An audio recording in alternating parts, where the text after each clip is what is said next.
कुठलं ते सांगत बातमी दिली होती, ते सुद्धा असं सगळं तो भूखंड ढापून तुमच्या पक्षाची कार्यालय तुम्ही बिनदिक्तपणाने उभी करताय, पण माझ्या मातृभाषेचं भवन ह्याही करायला तुम्हाला मुहूर्त शोधायला लागतोय.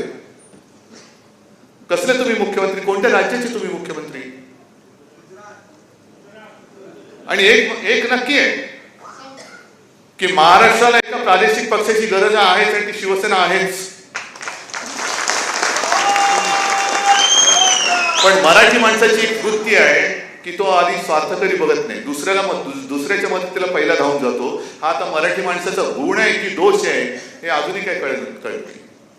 दरवेळेला काही झालं की हिमालयाच्या मदतीला सह्याद्री धावून जातो आणि हिमालय मोठा चालू आहे, तो काय करतो, एक तर डोक्यावरती बर्फ आहेच, थंड डोक्याने सह्याद्रीचा वापर करून घेतो, आपलं इच्छित साध्य करून घेतो आणि मग सह्याद्रीला लाथा घालतो.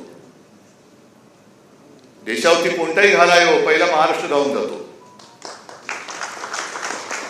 अगदी आपण दैवत मानतो छत्रपती शिवाजी महाराज, त्यांच्या वेळेपासूनचा आपला इतिहास आहे. बाकीच्यांसारखं नाहीये की स्वतःचं ठेवलं झाकून आणि दुसऱ्याचं पाहिलं वाकून. नाही, आपलं म्हणजे तानाजी जो होता ना आधी लगेच कोंडाण्याचं, तसं दुसऱ्यावरचं संकट हे पहिलं त्याला तोंड देणं, त्याला मदत करणं हा महाराष्ट्रावरचा संस्कार आहे. आता तो दोष म्हणून जर का कोण त्याचा दुरुपयोग करत असेल तर ते आपलं दुर्दैव आहे. पण आज परत खरंच गरज आहे. जसं बंगालमध्ये ममता उभ्या राहिलेल्या आहेत, संपूर्ण बंगाल त्यांच्या मागे, बंगाली माणूस त्यांच्या मागे, त्या एका महिलेच्या मागे उभा राहतो आणि दिलीची हिंमत होत नाही तिकडे नजर वाकडी करून बघण्याचं. घुसते सरळ, ईडी आले, घुसते सरळ, फाईल येऊन जाते, काय करताय करा जा.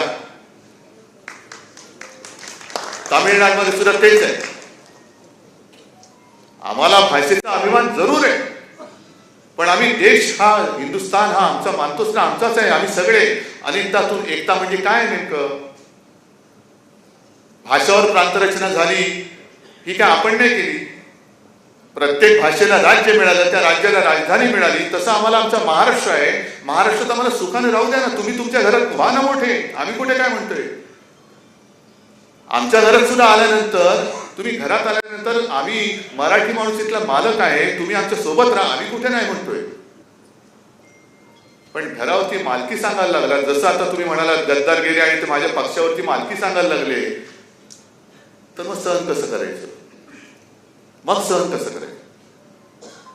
आणि भाजपची जी एक नीती आहे, पहिल्यांदा प्रादेशिक जी काही संस्कृती आहे, भाषा आहे, संस्कार ते मारून टाकायचे, खतम करायचे.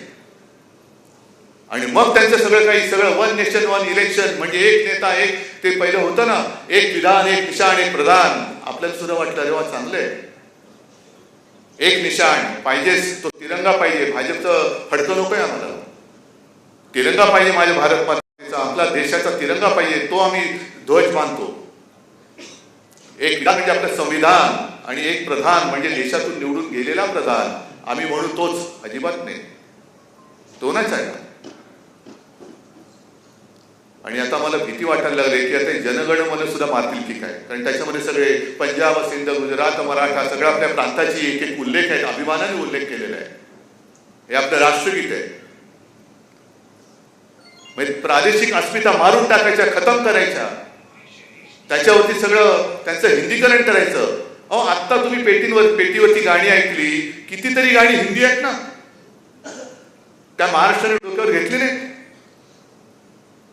आणि ही हिंदी गाणी अजरामर केली कोणी? मंगेशकर घराणं आहे, लता मंगेशकर, आशाताई, सगळे ते घराणं आहे. त्याच्यानंतर अनेक संगीतकार आहेत जे मराठी आहेत. यांनी त्याला ज्या काही चाली लावल्या त्यांनी, त्याच्यामुळे देशभर नाही जगभर ती गाणी आजही गाजत आहेत. आणि अगदी नुसती त्याची सूर जरी ऐकलं तरी कळतं हे गाणं आहे. ही एवढी लोकप्रियता त्या गाण्यांना या महाराष्ट्राने मिळवून दिलीच ना. मग सगळं काही चांगलं चाललेलं आहे, तर दुधामध्ये तुमच्याकडे साखर टाकायला नसेल पण मीठ तरी टाकू नका. सगळे पक्ष खतम करून टाकायचे. म्हणून ह्यांना शिवसेना नकोय, कारण शिवसेना आहे, अहो ती तुम्हाला पुरून उरणार आहे, तुम्ही त्याची चिंता करू नका. कारण त्यांना माहिती आहे की शिवसेना आहे तोपर्यंत महाराष्ट्रामध्ये मराठी माणूस ताठ मानेने उभा राहू शकतो. जे आम्हाला प्रश्न विचारतात, शिवसेनेने मराठी माणसासाठी काय केलं, येऊन बघा ना, स्थानिक लोकाधिकार समितीने काय केलेलं आहे, अरविंद सावंत तिकडे बसलेत, भारतीय कामगार सेनेने काय केलेलं आहे.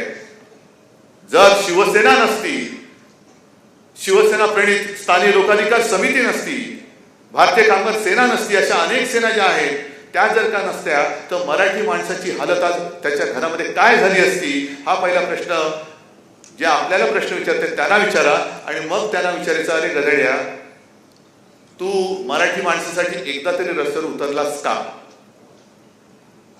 शिवसेना जे सातत्याने 60 वर्ष, यावर्षी 60 वर्ष होतील शिवसेनेला,